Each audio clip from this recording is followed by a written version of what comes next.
The question for today on Top Quora Stories is, how do top students study? Alright, let's get our first answer.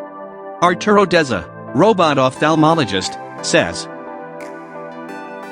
I'll speak on behalf of a close friend of mine, who attended an unknown university from where I am from, Lima, Peru, and got accepted for a fully funded PhD to work with the world leaders, including Nobel laureates, at systems biology and computational biology at Harvard, UC San Francisco and Rockefeller.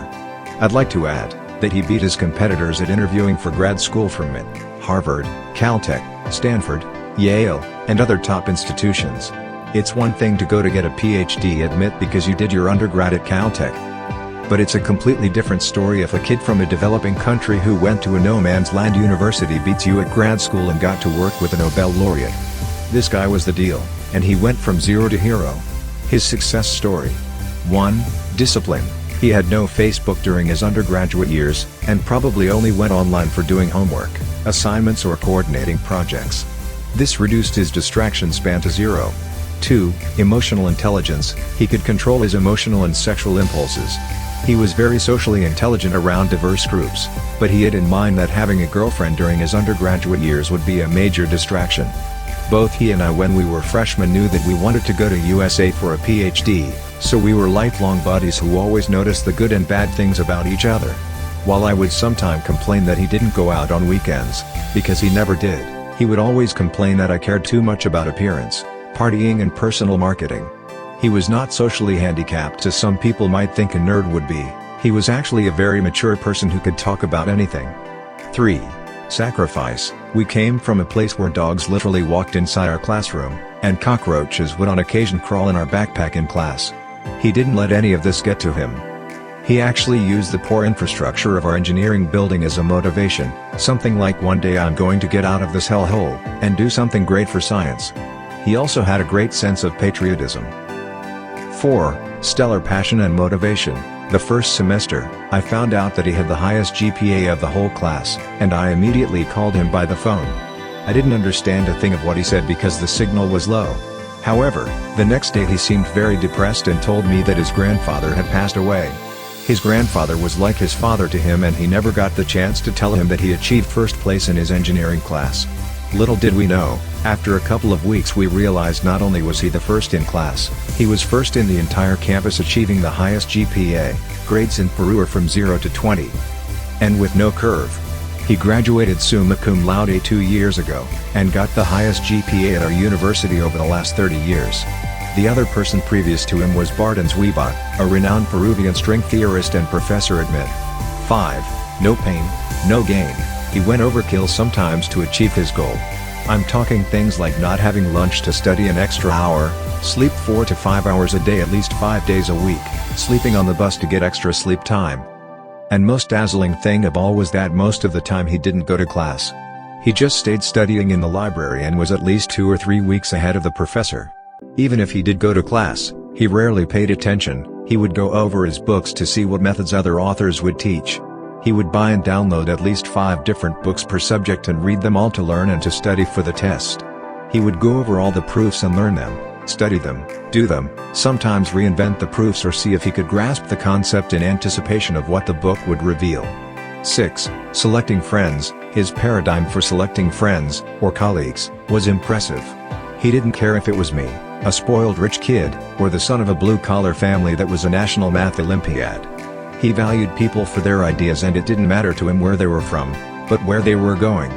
7. Becoming a preacher. He was never reluctant on teaching. Whenever anyone would ask him something he would go over the concepts and explain it to him. This was really beneficial for our closed group of friends, as we each learned different concepts and he checked with us or we discussed any doubts we had. 8. Be ambitious. All of his life, he was the best at everything he did. Before enrolling at our engineering school, he was making around $3,000 a month by only winning Magic the Gathering card competitions, and he was Peru's #1 player and ranked in the top 10 worldwide. Not bad for a 16-year-old, at that time. 9. He majored in robotics engineering. So yes, he did learn optimal and digital control, Fourier analysis, triple integrals, differential equations, etc. We didn't have computers for our programming tests. They were all done on pen and paper. 10, he was incredibly humble. He started graduate school at 22. Wow. Great. Let's get the question up once more.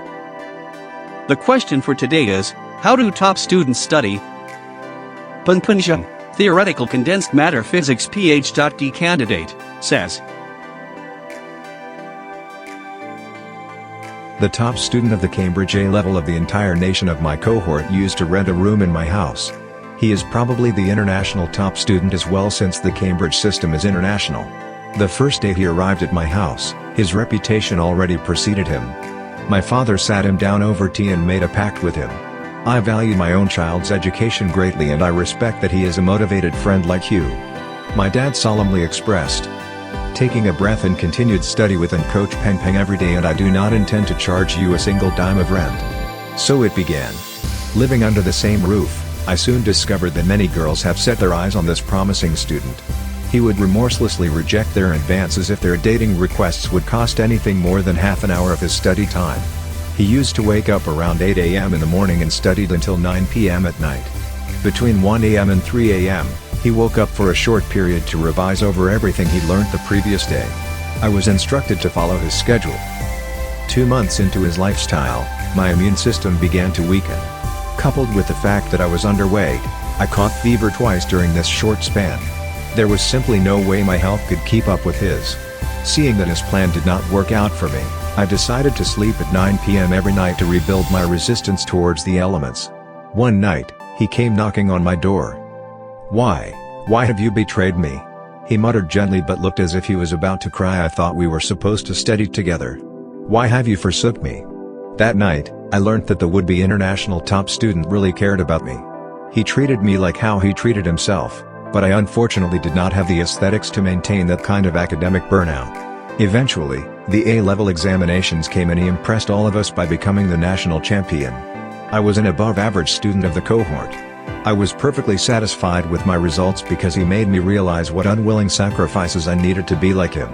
Today, we both kept the promise we made to each other to continue to pursue science and are STEM PhD students in our own fields. Photo taken years before I transitioned.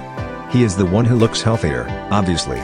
With this life experience, I would like to disagree with many of the other core answers to this question. The top student title is always there for you to grab. However, how much are you willing to sacrifice? In my case, it would have been my health, or even my life, which I wisely chose no. The choice is always yours. That's all from Punpunjung. Let's move to our next answer. Siddharth Jindal, BTech from Indian Institute of Technology, Kanpur, 2020, says. I have a friend here in IIT, Akash Bhardwaj, who scored a perfect 10 in his first semester and greater than 9.5 in his next. So I asked him this question. His reply was, "I don't consider myself to be intelligent, I am below average, but I know one thing from the time of G preparation days. Even if I don't understand a concept today, I will practice it again and again so that tomorrow there is no one better at it than me." Great. Short but sweet. Next we have our answer from Kalpat Dirwal. He studies computer science and entrepreneurship at IITB, and he says, Well, thanks for calling me a top student. 1. I attend all classes as a rule, and listen attentively, especially when something important is being discussed. 2. I follow a good routine. There should be a fixed sleeping and waking up time, and a good one, like wake up at 6 to 9 a.m., and sleep for at least 7 hours at night, and before 12 a.m. if possible. 3. Keeping a diary with daily, weekly, monthly and long-term goals written always helps. Keep it short and simple. Also, short notes would be a boon a few days before exams. 4. I go home and read notes, revise what was taught. It helps in understanding the material a lot. 5. I used to do my homework regularly, but I never paid much attention to it. I used to solve it fast but regularly. 6. I discuss all my doubts with teachers during discussion. Even the simplest and stupidest. People sometimes have a hard time trying to believe my little achievements, because of the simple doubts I ask. But trust me, they lead to concept clarity. People moan as to why the hell is he asking that, but wait, I get to clear my doubts. You have to be a little self-centered to be at the top. 7. I try to save as much time as possible from trivial stuff like homework and all. I use the remaining time for studying beyond curriculum. I find it a characteristic of almost everyone who has achieved distinction in some way, people in my batch at college, my Olympiad winner friends, etc. I used to solve homework in minimum time and use the rest for solving Olympiad problems, reading higher standard textbooks, etc. 8. Books always give you an upper edge. People keep on solving problems and ignore the power of theory. Problems will take you to 90%. The rest 10% comes when you read a standard textbook. 9. I try to solve tougher problems than what I am able to at that moment. I don't indulge in group discussions. It kills time and I don't find it productive. I try solving things on my own. I deviated from this rule in college a bit, and I regret it, and won't repeat it. There are a few other points like avoiding non-productive activities, not listening to music, watching TV while studying, taking breaks but not too often, etc. Rock, Linkin Park for me, helps in staying awake during late night studies though. Staying focused is very important. P.S. If you find it overwhelming, please read the question again. You can't expect to be at top if you can't study more efficiently than others.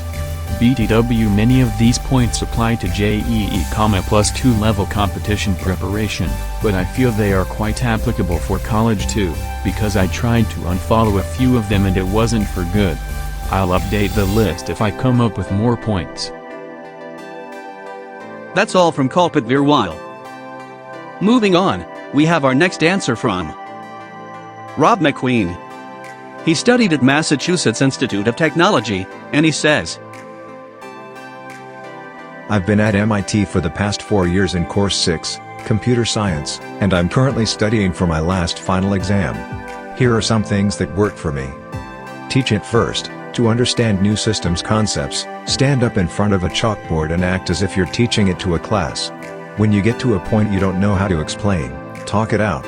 Literally, stand up and talk to yourself. It works. Diagram symbol. Once you understand something, create a visual diagram symbol. Draw it on a piece of paper. Close your eyes and think about it in your head. Once you have the diagram symbol, it will be very easy to remember how it works later on. Believe everything is easy and simple. You might not understand certain systems at first look, but if you approach it with a simple mind, you will do better. You won't think too much about the details and you will better understand the high-level picture. Sleep on it. Read a paper before you go to sleep and think about it as you doze off. When you wake up, it will be at least 50% easier to understand. Make sure you get enough sleep. It makes it incredibly easier to understand new systems when you are thinking clearly. If you're studying and things just aren't making sense, take a nap for 20 minutes. It may be just enough to get the light bulb in your head to flicker. Discuss it with friends. Discussions help you gain new perspectives on how others think of systems. It might introduce variables you never thought about. Well guys, I hope you guys learned something from this. We are Top Quora Stories, and do not forget to hit like and subscribe us for more amazing content.